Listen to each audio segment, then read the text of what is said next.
Hey guys, Captain Walnut here, and today I'm going to be talking about an item elevator that works in Minecraft Retail 1.0.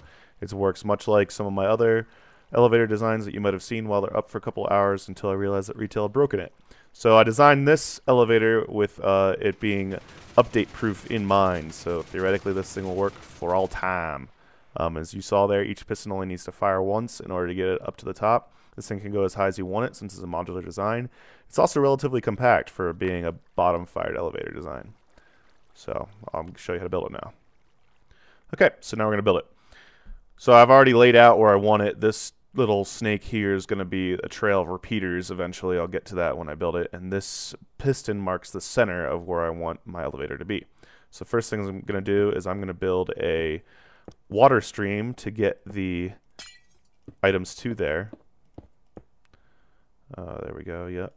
I want it, this item stream is, this elevator is going to be automatically fired using a pressure plate. So if you look at my making items go further tutorial, you'll see exactly what I'm doing here. And I want, here we go, there we go. Yep. Okay, and then this part is to keep to push the items up against one wall, as is talked about in my other tutorial I just mentioned. Okay, and now we can put the water streams in. And what this will do is it'll push the items up against one wall and then move them past there so they trigger that pressure plate right there and keep on going to the item elevator.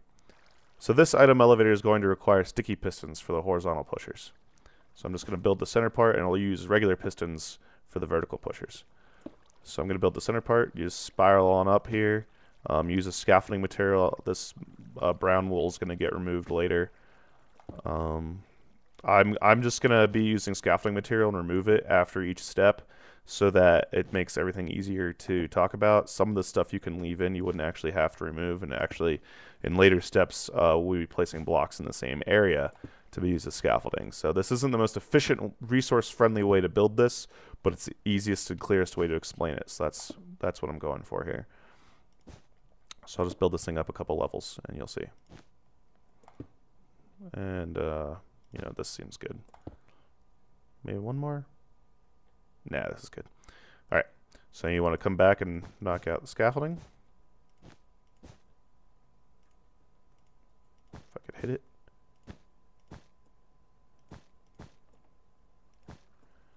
Okay, then we want to place our horizontal pistons.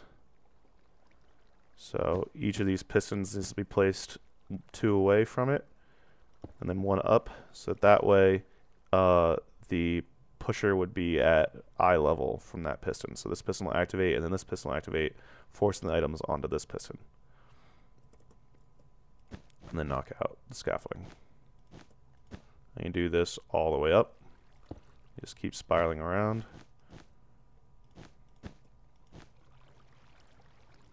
Yeah. So this all the way up, and I'll meet you up there. So now at the top, putting on that last layer.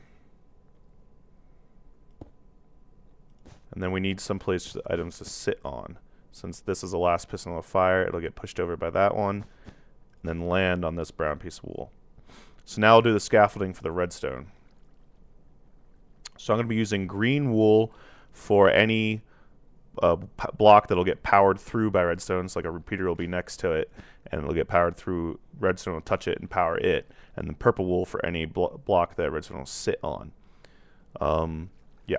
So first I'm going to build the scaffolding, and then I'll come back and do the redstone. Now here, the very bottom layer is going to be different from the rest of the layers. All the rest of the layers will be the same, so that's why it's a modular design. But it has to be different because we have to avoid this water stream right here. So we want this block to be powered, so I'm going to be placing a repeater there eventually. And this block to be powered, so I'll be placing a repeater there eventually. And then they got to connect. There we go. And I'm going to, like I said before, this was my delay path. I'll do this eventually, don't worry. And then this is how you build everything else. So a green block next to the vertical piston and a green block under the horizontal piston. And then just 1, 2, 3 out from it. And 1, 2, 3 out from there. And this block isn't necessary, but you know, I'll just knock it out just to conserve resources. But you see I have it one block lower than the powered block and one block lower than the powered block. And just do that all the way around, all the way up. So 1, 2, 3, 1, 2, 3, knock out. One more time, 1, 2, 1, 2, 3, 1, 2, 3, knock out. So do that all the way up and I'll meet you up there. And the last layer. Oops. And there we go. So now I've done that all the way down. So I'll come back and we'll put our redstone in. So here we want the order of operations to be that this one gets fired followed by this one, and then this one followed by this one, that one, all the way up. So the redstone wiring is actually pretty simple. We want this one to fire after the one below it, so we want to wire to that one first and wire to this one second. So this will be 2 ticks since there's already 1 tick delay there. Now, we could have had redstone there, but it would have made a feedback loop, you see, because this is powering that block, which powers this block, and it just feedbacks. So you got to put a repeater there instead to prevent that from happening. And then since this block's already being powered, we can just pull power from it and go to the next one. So this block powers this piston, this block powers this piston. So we just connect it with redstone. Let's go all the way up. 1 ticks, 2 ticks, and keep going. 1 tick, 2 ticks. One more time, and then I'll make a cut. 2 ticks. Yeah, alright, so I'll see you up there. And then last layer. 1 tick, 2 ticks, done. Alrighty then. So now when the items get pushed through, they'll come all the way up and land on this block. So you could leave it like that if you want to. I prefer to have a cleaner design than this. So I'm going to make it so the items come on out of here into an item stream. So the way I'm going to do that is just by using a simple scissor lift style configuration, just 1 layer of that, and then wire it up. Alright, so how do I do this? Oh yeah. So you need a green block here, a green block there. We're going to power it by pulling redstone power out of here. And a single tick repeater. And then we need to power this one, so repeater will sit there. And then we got to connect it to that. I'm going to place on the side of this redstone block. There we go. Place a 2 tick repeater and connect it up with redstone. And now the items will come up here and get pushed over this way and fall down onto that repeater right now, the way I have it set up now based on this design. So I'll come back and add a water stream. Get some water. There we go. Alright, so they'll come out here. No, I want it to come out here. There we go. So 1, 2, 3, 4, 5, 6, 7, 8. And put walls on it.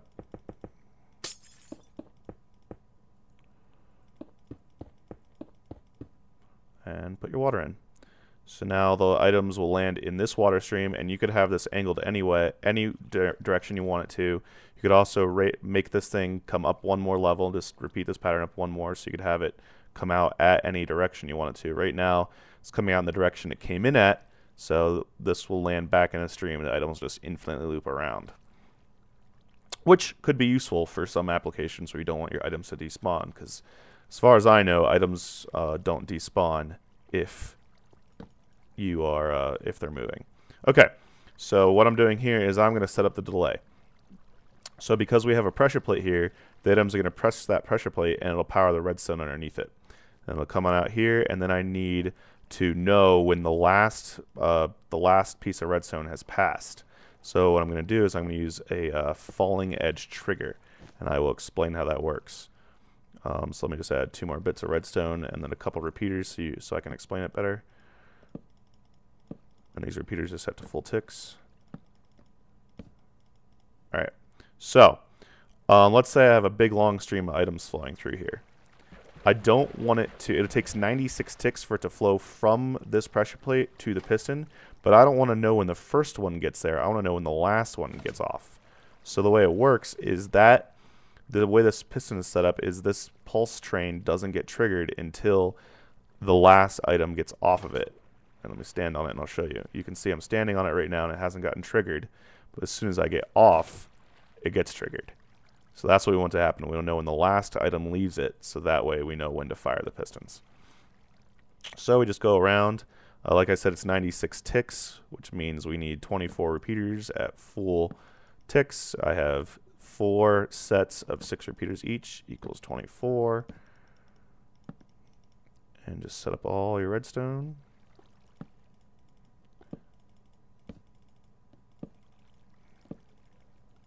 You could use some fancy timer mechanism here, but this is just very simple. I know it might lag your game slightly because there are plenty of repeaters, but you know, it's simple, and I really like simple, so I'm all about simple. All right, so now the thing is done. I will show it working to you. Oh, there's my other items. Like, why don't I have 64 on me? I want to show that no items get lost in here, and it can also handle multiple pulses.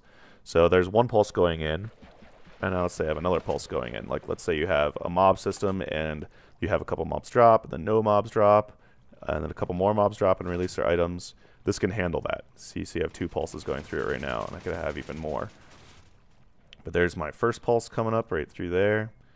And there's my second pulse going up right through there. And I'll show you that I get 64 back. I'm going to stand out of the way. So, yeah, you saw I had 64 purple. And I'll get 64 purple back once I grab this set here. And you see that one just triggered it. And we'll fly up and follow it going up.